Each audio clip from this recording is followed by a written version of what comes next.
Hi, my name is Kaurian. I'm from Electrobit. I have today with me Oliver also. We are on the Ankaios team, and this is actually not the first presentation. This is the second update of Ankaios on our new features and updates. But still, let's go through a short agenda, and we'll begin with a short introduction. We heard that we also have some new members now, so maybe we can also say a couple of words what Ankaios is so that you can see what it's all about. Then afterwards, we're going to talk a bit about the minimal system requirements that we have measured with the current system.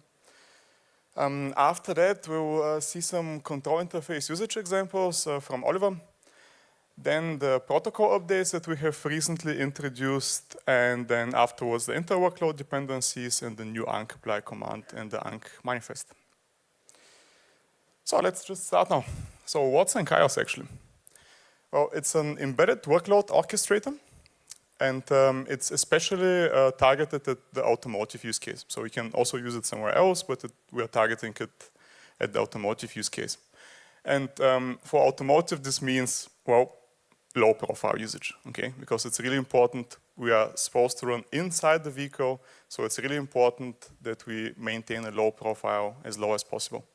In a second, I'm going to show you what our actual resource usage is and what the minimal system requirements are. But just in a second.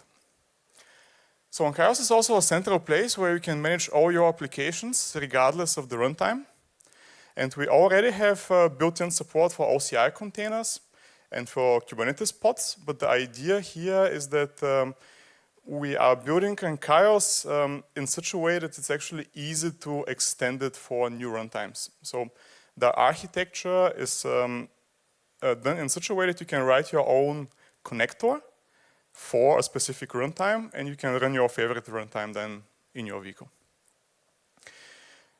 We also provide an easy pinpointed allocation of workloads to a compute node. So if we compare to the cloud orchestrators that we already know, so for example Kubernetes or Nomad, the idea there, because you have the data center use case, right? So you have a lot of nodes, you don't know them, your distribution of nodes is not known, and the idea there is to schedule wherever you have a free spot. But in a vehicle, this is a bit different. So you have a predefined number of HPCs that are running inside, you know them, and you're actually more interested about low latency, for example. So if I have some image recognition things that have to detect a route sign or something like it, I do not want to put this in the ECU in the back of the car, right? I want it to be running as close as possible to my sensors and to my GPU unit so that I can maintain the low latency. Another important case here is that we are supporting now inter-workload dependencies for startup and also for shutdown. This we have introduced now, and we're going to release it with the next release, the 0.3, but more on this later. And we also ensure high quality through its extensive testing and also support automotive SPICE process with requirements tracing, where we trace from source throughout the code and also to the tests, of course. So to give this like in a picture, this is an example deployment, how Ankaios can be deployed inside the vehicle. So the idea here, what you see is, oh, this doesn't work. Okay, so we have in the vehicle two HPCs, HPC1 and HPC2. On one of them, we have a hypervisor running and two virtual machines on top. And on the other one, we have a bare metal machine with the Linux on top of it. In the example here, we are showing the EB Corpus hypervisor and the EB Corpus Linux built on Ubuntu, but it doesn't matter. You can use any Linux you want. We even built our executable statically with glibc included inside, so the Linux API is enough for us. And you see here in one of the machines, we have the Ankaios server, beside it an agent, and on the other two inside the vehicle, we have two other agents, so they connect to the server, and afterwards we can run then the applications. Just as food for thought, so to speak, in theory, you can even do a cloud extension, so if you need some additional compute resources and you don't have them in the car, in theory, you can start a cloud instance, run the agent there, connect it to the server, run some workloads there, do the computation on the cloud, and then get the results back. And in case the connection somehow drops, Ankaios will detect this, mark the workloads that the agent is disconnected, and you can take actions and start the workloads inside the vehicle again, maybe with a different configuration to spare the resources. All right, and now, because we are talking about system requirements in low profile, what we have measured here on a Raspberry Pi, running the server, the agent, and an Engine X, the typical resource usage from a CPU perspective is almost negligible. We're about 0.0%, so you don't see it, okay? And from a RAM perspective, in total, so for each executable, we are under 4 MB, okay? And this leads us to the minimal system requirements for our system. We have tested, we wanted to test with the minimal system that we can get, and the hardest thing was actually to get a Linux that's as small as possible and still starts. And we're using here actually the EBCorbos Linux, but again, you can use any other. And we managed to run the system on one core with only 128 MB of memory, including agent, server, one workload, and we still had 30 MB free there, so you can work some other you can start some other workloads there. If you are interested in our documentation, all of this will be released with the 0.3 release. You can just follow the link down there. And here I give over to Oliver. Okay, so yeah, typically a user interacts with Ankaios by using the Ankaios CLI, but there is more. So there is Ankaios supports an API, especially for workload developers, the so-called control interface. And the control interface enables a workload to communicate with Ankaios directly. And like you can see on the visualization, on the right there is the workload called workload X in this example, and it has direct access to the control interface, which leads to the agent, and the workload can directly communicate with the Ankaios server over the control interface and the agent. Some example use cases would be like a workload can write to the control interface to instruct some Ankaios to execute some tasks, like, for example, creating a new workload dynamically. Or it can also fetch and read from the control interface some states and workload information. You can check, for example, if a workload is up and running and what's the current configuration and such tasks. So it's very flexible. And the change through last time is that in our repositories there are a few example workloads you can see. And the example workloads are, contain example code in several and various programming languages like C++, Node.js, Python, and Rust. We have focused on the most known languages. The real benefit is that a developer can just run those example workloads and see the control interface in action. And it's also a benefit that the developer can experiment with this example code or just copy it for further customizations. And we offer a single script to run it, like you can see, but you would find more details in the documentation. Now I would hand over to Kalian again. All right, and now in the recent release, the 0.3, which is coming in a couple of weeks, we wanted to improve the experience for the usage of the control interface further. So until now, you could, of course, read and write the states. It's not a problem. But we wanted to also add some, to improve the usability there. And we added some IDs, which are provided with every request that you actually do to the control interface. And with the response, we add the ID and also some new messages now. So if you want to change the state of the cluster, for example, you are getting now either the new success message, including the IDs of the workloads that would be started, or you get an error message which tells you what the problem is. So the idea is now when you send a command, you can really easily then track down the exact workloads that were changed now with your request and see what their state is. And take actions on it. And these changes were especially required now for the inter-workload dependencies feature that Oliver is going to talk about in a couple of seconds. because we added also some cyclic dependency detections there, and we wanted to show this also to the user, and this will probably not be the first feature. On the other hand, we are also working now on some improvements of the CLI, so that when you send a command to the cluster, it will then output you dynamically the states through which a workload is going, and at some point it will then show them the running or succeeded or whatever state you have. Another change for our protocol are the new states. So as mentioned, because of the inter-workload dependencies, at some point we noticed, yeah, you start the workload, it has a dependency to some other workload in the system, and if the system is not transparent and doesn't tell you what the reason is, you just see a workload standing there but not running, it's not started, nothing happens. So to make this more visible to the user, we needed to add some new states. And the thing is, well, adding many states to a system, it's really helpful for understanding what the current state of the system is, but on the other hand, it's also really confusing, especially for automation purposes. So our solution here was to introduce main states, which are the big bubbles that you see there, and inside there are some specific substates that give you a bit more information. So on the example below, yeah, it's a bit slow, but you can see that we have, for example, the workload storage provider underneath. It's in failed execution failed state, and it gives you even some additional information there on the exit code from the runtime. So and now I hand over for the dependencies. Thank you. Yeah, so all the protocol updates were especially needed for the new feature, the inter-workload dependencies. This you have seen on the previous slides. Yeah, I would say, yeah, let's dive into an example use case to better understand the new feature. So let's assume we have an Ankaios server started with some startup configuration called the startup state, and the config is pushed to the Ankaios agents.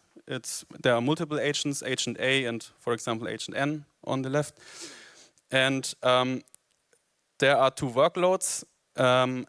On one agent, there is running a logging service, and on the other agent, there is running a storage service. And the logging service needs the storage service running and started up first because it needs some storage to write the logs into. So we have here a dependency from the logging service to the storage service for a startup of a workload. And on the other side, let's think about what would happen if Ankaios receives a delete request by the user or over the control interface to delete the storage service or to shut down it. The logging service might go into an undesired state or into a failure mode because it expects still the storage service as up and running. But if that wouldn't be the case, yeah, it would go down or into some failure state because maybe it cannot handle it. So we have also some delete dependencies which Ankaios shall take care about.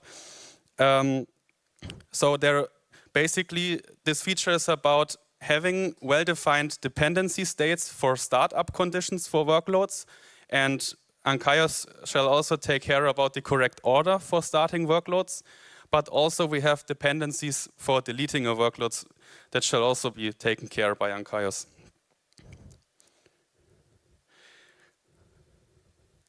And we have, after careful considerations, we have selected the following dependency types. There are three. The one is running, so meaning you can define a dependency as expected to run, or a dependency must be successfully exit with exit code 0, or it must be failed with exit code non-equal to 0, and then the workload is started. It depends on. And of course, like said, runtime dependencies need to be followed in the reverse order during shutdown, because otherwise, if we just would do an uncontrolled delete of the dependency, the workload it depends on would go into an undesired state or into some failure mode. Ankaios does not explicitly shut down a workload when its dependency is stopped, but we delay the removal. So if a user deletes a dependency, then the removal is queued into a waiting list, and the workload it depends on must be deleted first, and then the dependency is deleted by Ankaios. And let's dive into a deeper example and a more complex scenario, how we can use the free dependency types to create different scenarios. So let's assume we have the logging service again, and it needs the storage service running. But this time, the storage service needs some init service that might configure the storage before or initialize it properly. And we want also some error handling service that is triggered and started if the storage service runs into a problem or fails.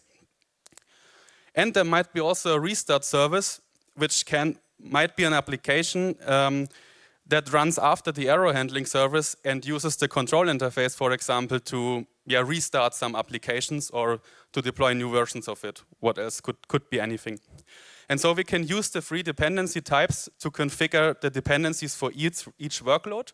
So for the logging service, we can put the running flag for the storage service dependency. Because the storage service needs some init, we can put the succeeded keyword into the config file. For the error handling service, it expects the storage service as failed, that it can start. And the restart service runs after the error handling service has completed successfully.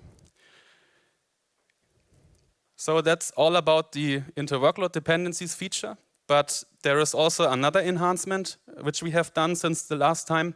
And we have added a new command to the Ankaios CLI, which is called the ank-apply command.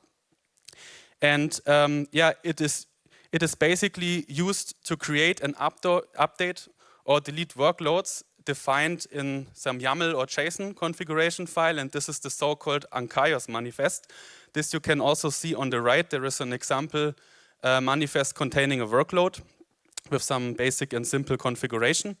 And the real benefit of this new command is that the Ankaios manifest is something like adhering to the declarative configuration model. So an integrator or a developer can easily use those manifests to exchange and switch the configs and the state of the system. Next, I would hand over to Kalyan again, which goes through the next steps of the project. Well, that's with our new feature. So from the planning perspective, we now are in the release 0.3. So we are in the works of releasing it. We are stabilizing a bit, and we're going to release it in the next couple of weeks probably. And on the roadmap currently, so the next release, it's already planned, is the 0.4. And there we are definitely going to take a look into the security features and authorization.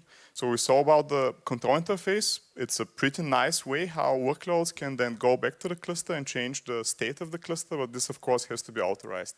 You don't want to let every workload in the cluster just go there and do whatever it wants, right? So this is something that we're going to tackle now in the 0.4. Additionally, mutual authentication between server and agents, also very important. You don't want that somebody goes in and pretends, makes a man in the middle or something like this.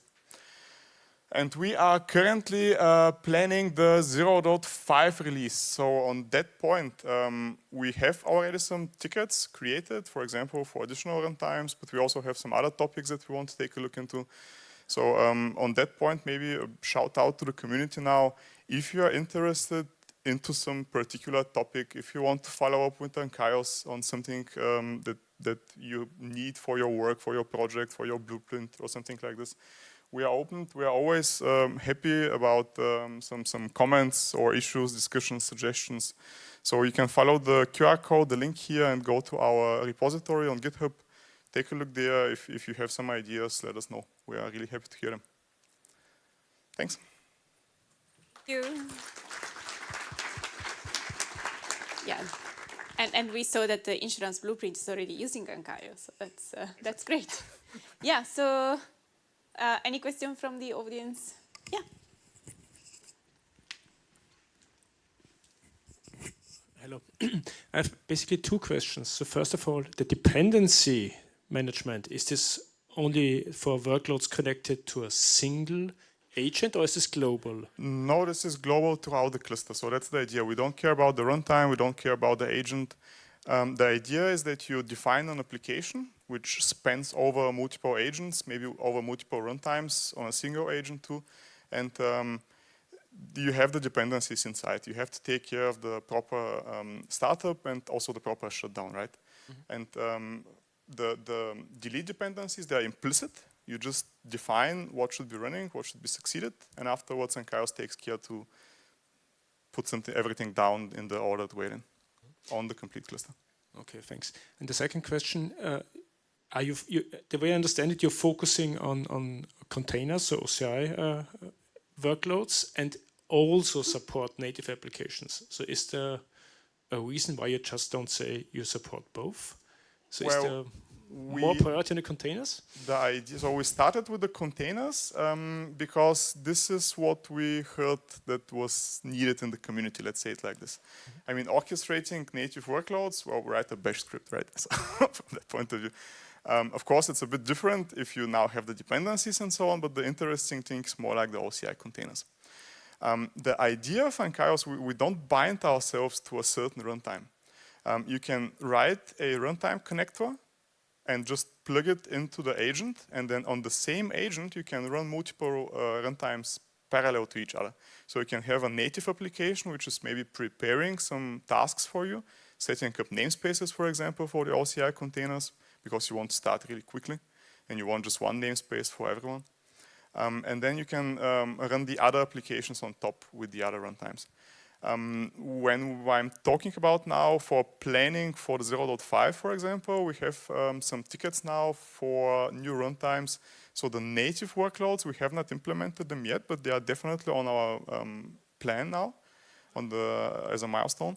And now what we were thinking about was also, for example, supporting the OCI spec for the runtimes, for the runtime specification itself. So this would be at the level of CRUN or runC or Yoki. And there again, the idea to put in the configuration your runtime like OCI/runC, and then we are going to look up, for example, for the binary in some specific folder and just run it there. But the idea is to really be supportive for whatever is needed. It's not bound to OCI containers only as the other orchestrators. Okay, thank you. Any other question? Question? Yeah, and I also want to add that Ankaios is one of the best projects when it comes to documentation, testing, as well as requirements. So shout out to that. Thank you. Great.